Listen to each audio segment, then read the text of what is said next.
जी हाँ दोस्तों, breaking news में आपको बता दूं, प्रधानमंत्री मोदी के भाषण पर राहुल गांधी ने शायराना अंदाज में सवाल किया है कि तू इधर उधर की ना बात कर, ये बता कि काफिला कैसे लुटा। मुझे रहजनों से गिला तो है, पर तेरी रहबरी का सवाल क्या। जी हाँ, कांग्रेस ने सवाल उठाया है कि मोदी ने चीन को लेकर फिर से कोई बात क्यों नहीं की है। आखिर मोदी और चीन का रिश्ता क्या है दोस्तों, बात करेंगे इस पूरी खबर की विस्तार से। वहीं दोस्तों अगली बड़ी खबर में आपको बताएंगे बाबा रामदेव की कंपनी पतंजलि ने खुद बाबा को झूठा साबित कर दिया है। जी हाँ, पतंजलि ने कोरोना किट नामक किसी भी दवा के बनाने के दावे से इनकार किया है, जिससे भयंकर कोहराम मचा हुआ है। बताएंगे विस्तार से पूरी खबर। वहीं दोस्तों आपको बता दूं, पीएम मोदी पर AIMIM प्रमुख असदुद्दीन ओवैसी ने कहा है कि चीन पर बोलना था और चना पर बोले और सब त्योहारों का जिक्र किया, लेकिन बकरा ईद को भूल गए। इस खबर से सियासी घमासान मचा हुआ है। इन सभी खबरों को जानेंगे एक विस्तार से। लेकिन दोस्तों अगर आप भी गोदी मीडिया और मोदी सरकार की नीतियों का विरोध करते हैं तो वीडियो को लाइक कर दीजिए और सबसे तेज को सब्सक्राइब कर पास में लगे बेल आइकन को भी दबा लीजिए, जिससे जो खबर आपको गोदी मीडिया नहीं दिखाए वो आपको इस चैनल पर सबसे पहले देखने को मिले। तो दोस्तों जान लेते हैं पहली बड़ी खबर। जी हाँ दोस्तों, पहली बड़ी खबर में आपको बता दूं, प्रधानमंत्री नरेंद्र मोदी पर लगातार राहुल गांधी सवाल पूछ रहे हैं। जी हाँ, मंगलवार को प्रधानमंत्री के संबोधन के बाद उन्होंने सवाल किया कि तू इधर उधर की ना बात कर, ये बता कि काफिला कैसे लुटा। मुझे रहजनों से गिला तो है, पर तेरी रहबरी का सवाल क्या।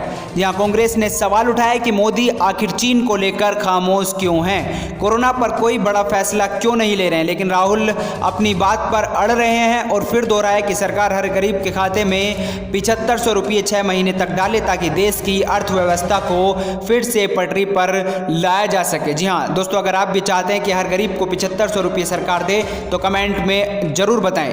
और वहीं आपको बता दूं, राहुल ने राष्ट्रीय स्तर पर जहां सरकार के खिलाफ मोर्चा संभाला तो प्रियंका उत्तर प्रदेश में योगी सरकार पर हमलावर थी। प्रियंका ने योगी के रोजगार देने के वादे और नारे पर वार किया कि ये कहते हुए कि आंकड़ों के अनुसार यूपी में लगभग 1.5 करोड़ लोग नौकरी लगा दी गई हैं। जी हाँ, यूपी सरकार ने एक आयोजन के जरिए यूपी में फैली भयंकर बेरोजगारी को ढकने की कोशिश की, लेकिन जमीनी सच्चाई को विज्ञापनों से कब तक छुपाया जा सकता है। इधर राहुल के निशाने पर सीधे मोदी थे। मोदी का नाम लेकर राहुल बोले, पिछले 3 महीनों में कोरोना में हिंदुस्तान की अर्थव्यवस्था को नष्ट कर दिया। हमने सरकार को 3-4 बार सुझाव दिए, लेकिन न्याय योजना जैसी एक योजना लागू कीजिए, परमानेंट ना हो तो 6 महीने के लिए चलाइए। हर गरीब परिवार के बैंक अकाउंट में 7500 रुपये महीना डालिए, इससे मांग पैदा होगी, अर्थव्यवस्था फिर से चालू होगी। सरकार ने मना कर दिया, एक बार नहीं 3-4 बार उन्होंने मना किया है। कारण क्या है? उन्होंने कहा कि हमारे पास पैसा नहीं है।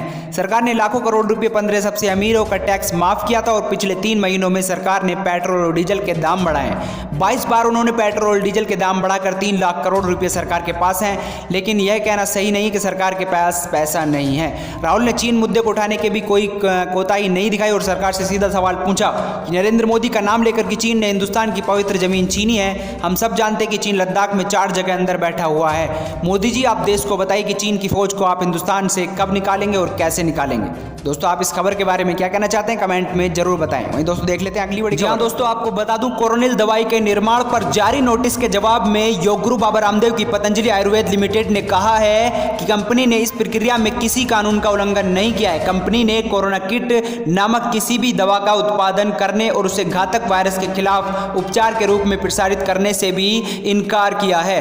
कंपनी ने कहा है कि उसने केवल दिव्य कोरोनिल टैबलेट और दिव्य अड़ुतेल नामक की दवाइयों का एक पैकेजिंग कार्टून में पैक किया था, ताकि उन्हें आसानी से बाहर भेजा जा सके। नोटिस के जवाब में फर्म ने यह भी कहा कि उसने कोरोना किट नामक किसी भी किट को व्यावसायिक रूप से नहीं बेचा और न ही इसे कोरोना के खिलाफ उपचार के रूप में प्रसारित किया है। योग गुरु की कंपनी ने कहा है कि हमने मीडिया के समक्ष दवा के सफल परीक्षण को केवल प्रमोट किया है। जवाब में यह भी कहा गया कि नोटिस मीडिया द्वारा तथ्यों को गलत तरीके से पेश करने का परिणाम था। जवाब में इस बात पर जोर दिया गया कि उसने किसी नियम का कानून का उल्लंघन नहीं किया और इसलिए उसके खिलाफ कार्यवाही का सवाल ही नहीं उठता है। उत्तराखंड आयुर्वेदिक विभाग ने कहा कि वह पतंजलि आयुर्वेद लिमिटेड की एक शाखा दिव्य फार्मेसी द्वारा भेजे गए उत्तर का अध्ययन कर रहा है। उत्तराखंड आयुर्वेदिक विभाग के लाइसेंसिंग अधिकारी YS रावत ने कहा कि सोमवार को जवाब मिलने के बाद एक औषधि निरीक्षक को कंपनी में भौतिक सत्यापन के लिए भेजा गया, जहां उसे कोई कोरोना किट नहीं मिली है। वहीं दोस्तों इस खबर से बाबा रामदेव बिल्कुल झूठे साबित होते हैं। दोस्तों आप इस खबर के बारे में क्या कहना चाहते हैं कमेंट में जरूर बताएं। दोस्तों अगली बड़ी खबर में आपको बता दूं, प्रधानमंत्री नरेंद्र मोदी के भाषण पर तंज कसते हुए AIMIM प्रमुख असदुद्दीन ओवैसी ने कहा कि PM मोदी को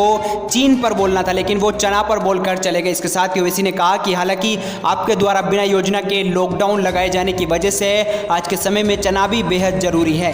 इसके साथ ही ओवैसी ने कहा कि आपने देखा कि PM नरेंद्र मोदी कई सारे त्योहारों के नाम लिए, लेकिन वे अपने भाषण के दौरान कुछ समय बाद होने वाले बकरीद के पर्व का जिक्र करना भूल गए। उन्होंने कहा कि लेकिन कोई बात नहीं, आप सबों को ईद मुबारक। बता दें कि PM नरेंद्र मोदी ने कहा कि नवंबर माह तक देश के 80 करोड़ लोगों को मुफ्त अनाज दिया जाएगा। उन्होंने इसके साथ ही कहा कि सभी लोगों को 1 किलो चना भी मुफ्त दिया जाएगा।